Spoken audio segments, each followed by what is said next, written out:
Olá, sejam bem-vindos ao canal Malandra, aquele que sabe o que faz. E hoje nós vamos falar sobre mediunidade. Não esqueça de curtir, se inscrever e compartilhar.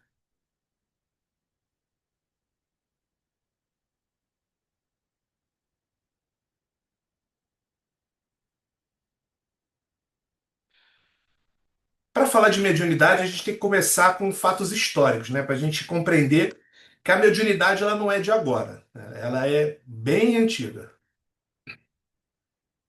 Mediunidade na história da humanidade.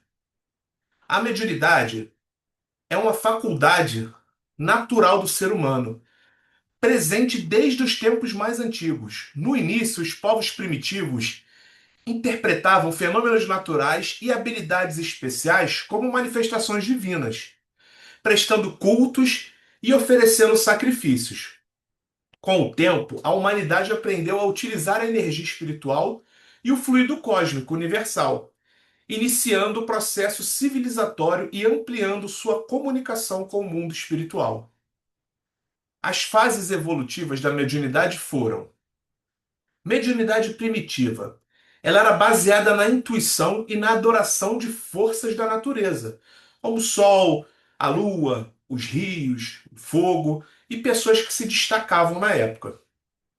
Já a mediunidade tribal, né, ela veio com uma mentalidade mediúnica coletiva, uma crença grupal, que aí você crê em deuses ou espíritos, surgindo o conceito de o céu é o pai e a terra é a mãe. Depois vem o fetichismo, culto a objetos que representavam a divindade ou espíritos, a valorização do feiticeiro e do curandeiro e a origem de práticas como voodoo e magia negra. E aí depois veio a mediunidade mitológica, marcada pela presença dos mitos da criação e pela magia com forte caráter ritualístico. Aqui eu fiz uma linha histórica, né, da mediunidade. Então a gente tem lá na pré-história 30 mil anos antes de Cristo até 5 mil antes de Cristo, a gente tem ali o xamanismo primitivo, que tem ali registro ali de pinturas rupestres, né, que mostravam rituais espirituais. Então, como é que funcionava, né? O xamã ele entrava em transe para curar, proteger e se comunicar com os espíritos da natureza e os ancestrais. A mediunidade era intuitiva e anímica, ligado ao medo e respeito das forças naturais. Já nas civilizações antigas, que vêm de 5 mil antes de Cristo até 500 depois de Cristo, nós temos exemplo ali de algumas culturas, né, civilizações e tinham atos mediúnicos, né, registrados ali. Nós temos o Egito Antigo, no qual os sacerdotes consultavam os deuses nos templos, né, e praticavam a necromancia, que é o contato com os mortos. Na Mesopotâmia, tinha os oráculos e interpretação de sonhos com mensagens divinas. Né? Na Mesopotâmia, eles usavam os oráculos ali de ler as vísceras dos animais, né? Se abatia um animal em sacrifício e lia-se as vísceras ali para descobrir se era a época boa para colheita ou para entrar em guerra, entre outras, tá?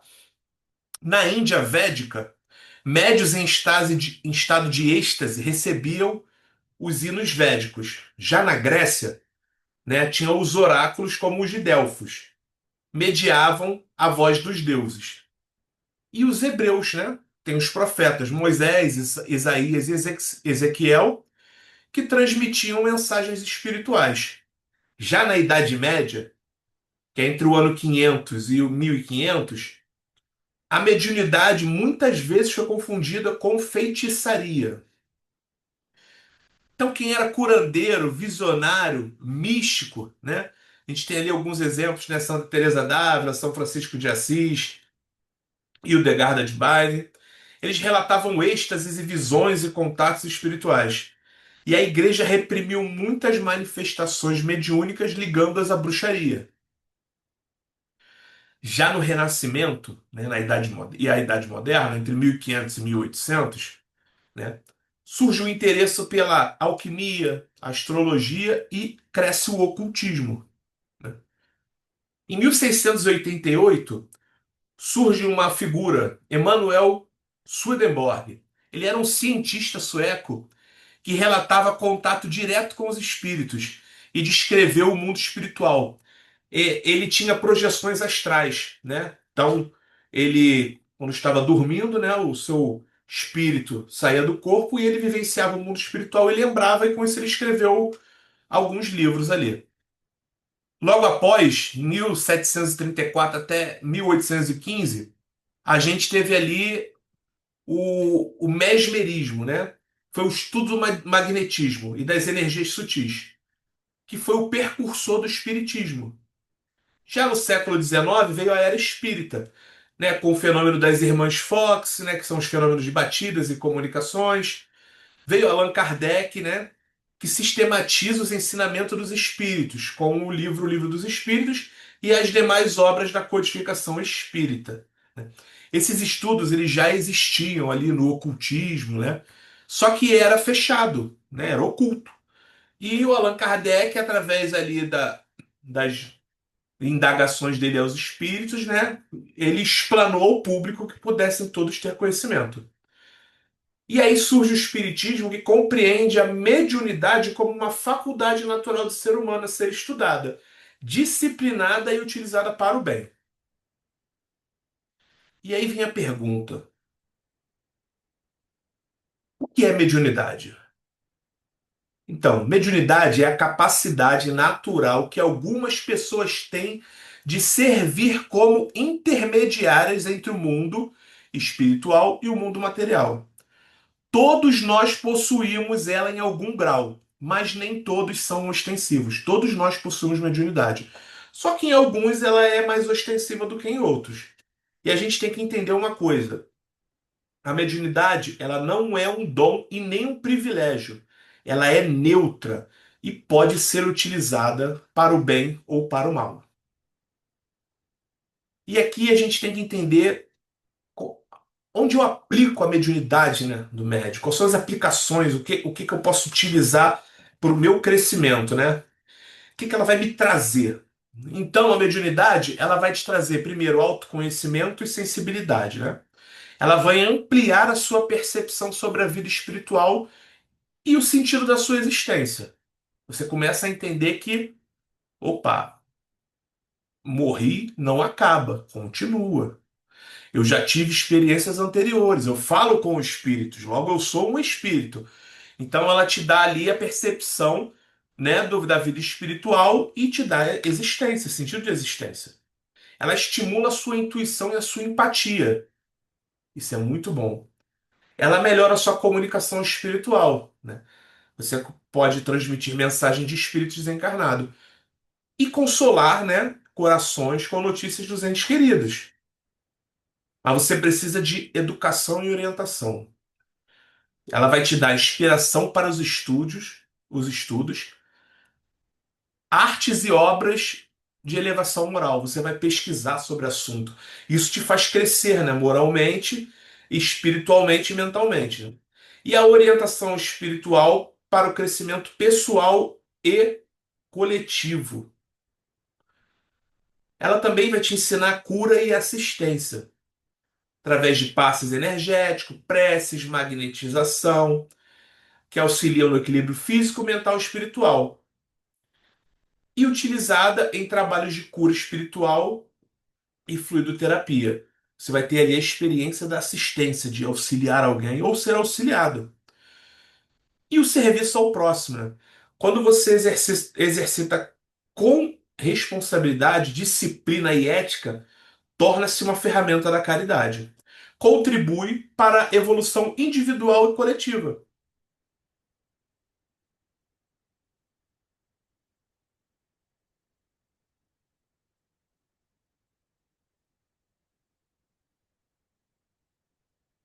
Então, eu separei aqui os principais tipos de mediunidade, né? Conhecidas e manifestadas, né? Existem diversas catalogadas, mas aqui eu trouxe as mais comuns para a gente possa entender. A gente tem a mediunidade de intuição, que o médium começa a captar pensamentos ou ideias dos espíritos, né, que não são deles, mas parece que é, como se fossem próprios. A psicografia, né? O médium escreve mensagens ditadas por espíritos e ela pode ser mecânica. O que seria uma escrita mecânica, né? O espírito vai acoplar em você, você vai escrever, só que não está passando nenhuma palavra pela sua cabeça, é automático. Essa é a psicografia mecânica, né? Ela é automática. A semimecânica, ela é um misto. Você está escrevendo, de vez em quando passa palavras pela sua cabeça e você escreve. E nós temos a intuitiva, que é aquela que você recebe as palavras e você escreve. Você é uma intuição. Nós temos a psicofonia, né? Que é o espírito utiliza a voz do médium para transmitir mensagens. Temos a clarividência, né? Capacidade de ver espíritos ou cenas espirituais. Então, essa capacidade, ela funciona assim, gente. É, você pode ter clarividência animicamente, né? Você pode desenvolver. Mas eu não tenho clarividência, mas quando eu estou com o meu guia, né, ali no acoplamento mediúnico, ele pode ativar a minha clarividência. Então, isso aí é mediúnico.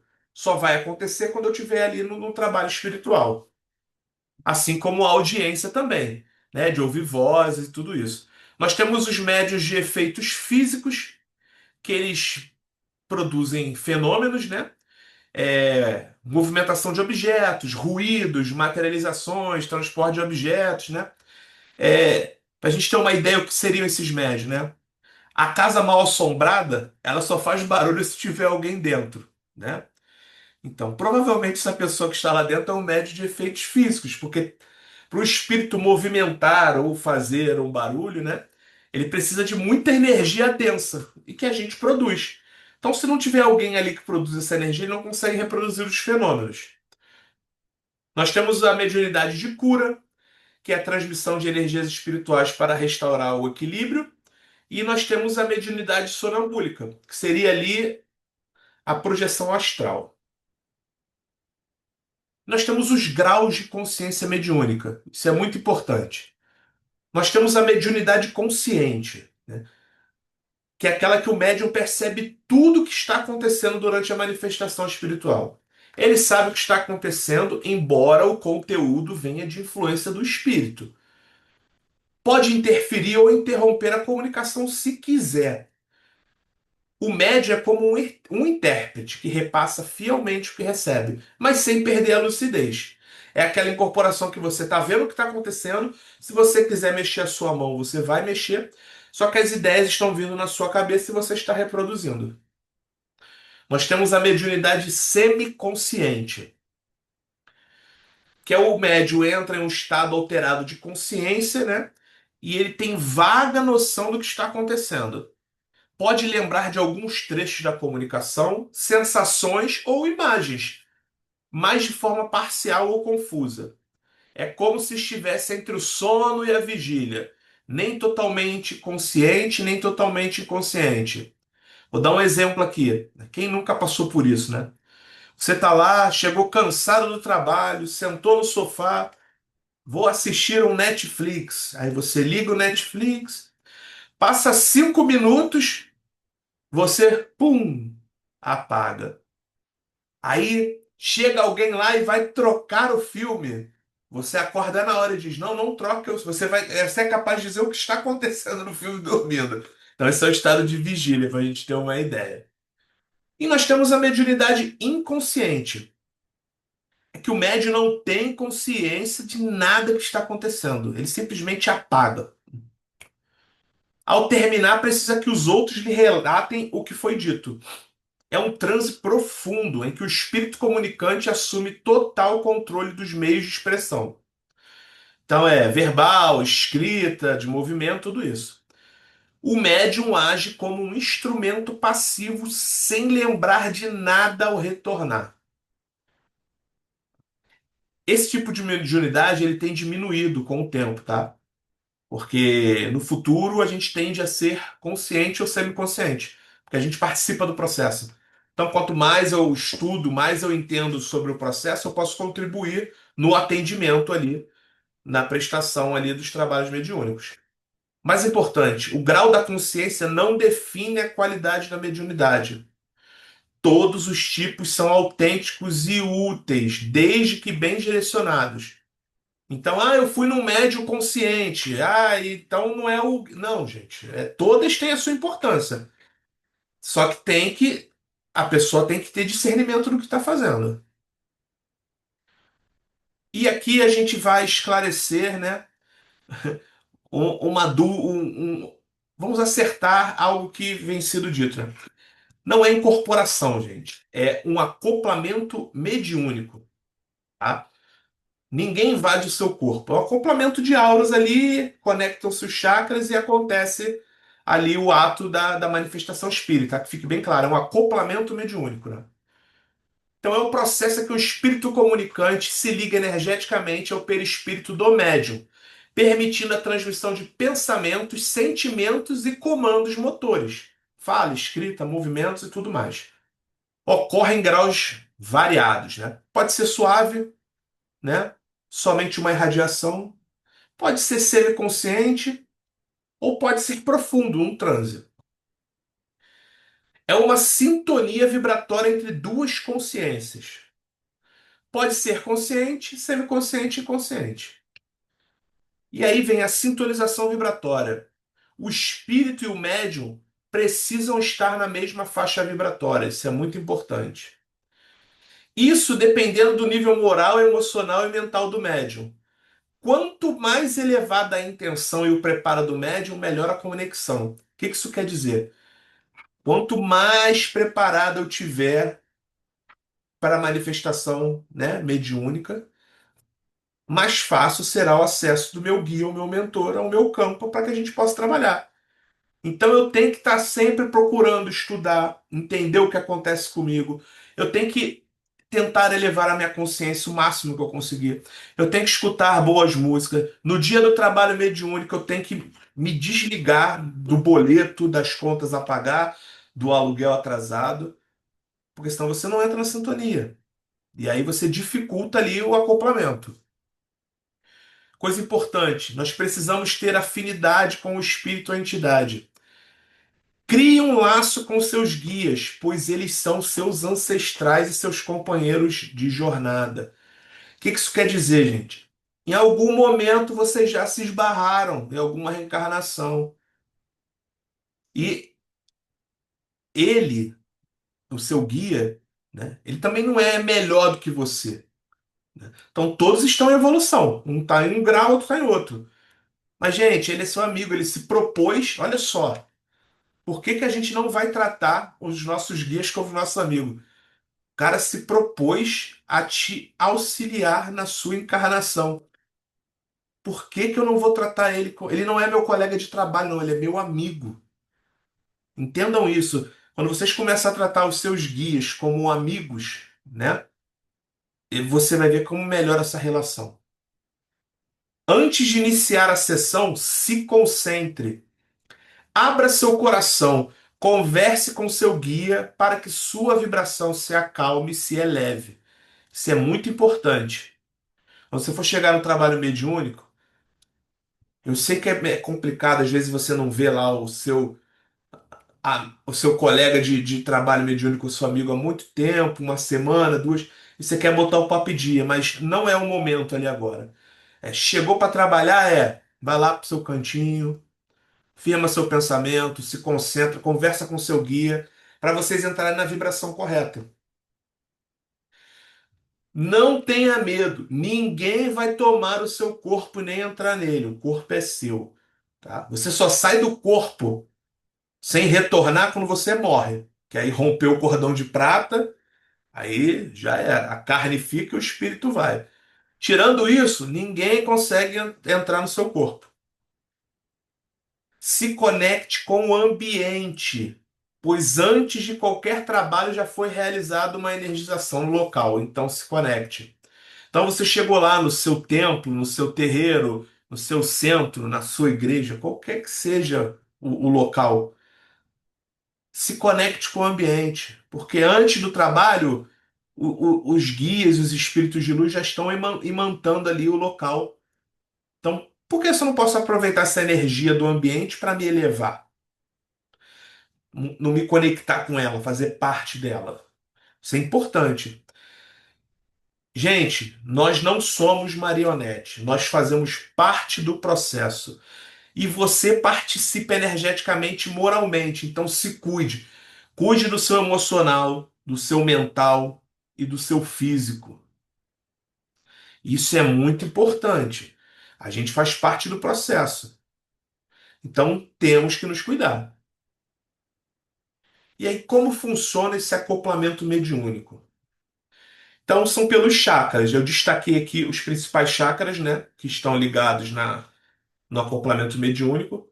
Nós temos ali o chakra coronário, né, que ele é responsável, a função dele é a conexão espiritual, conexão com o todo, é por onde entram as energias mais sutis. O chakra frontal, ele tem a função de controle, né, percepção, intuição e clarividência. Participa do processo de controle, ideias transmitidas pelo espírito e captação de imagens. Chakra laríngeo, função dele é comunicação e expressão verbal. É essencial na psicofonia, pois canaliza a fala do espírito. Chácara cardíaco, né? A função dele é sentimentos e compaixão. Serve de conexão emocional, expressão do amor e aconselhamento. E aí temos o chácara umbilical. Qual é a função dele? É a fonte geradora de energia, troca energética com o ambiente. Ele é envolvido na absorção e na redistribuição da energia espiritual durante o acoplamento. E aqui eu trouxe algumas imagens, né, para a gente ilustrar como funciona o acoplamento mediúnico. Aqui na imagem central, a gente consegue visualizar a conexão dos chakras. Então, nós temos ali um guia, um médium e um assistido. Se a gente reparar no guia e o médium, nós temos ali umas linhas de luz, né? Que são as conexões entre os chakras acontecendo para que ele possa usar a energia mais densa do médium para que possa alcançar ali o assistido e auxiliar no tratamento. Nós temos aqui outro exemplo também de passe, de uma psicografia, né? Mais uma imagem aqui também de conexão dos chakras. Então, gente, espero que vocês tenham gostado da aula, né? Eu possa ter tirado algumas dúvidas. E não esquece de curtir e comentar quando for assistir o vídeo e compartilhar para que esse vídeo possa chegar em mais pessoas e a gente possa mostrar o nosso trabalho aí de esclarecer algumas dúvidas que todos nós temos, né? Muito obrigado, um abraço.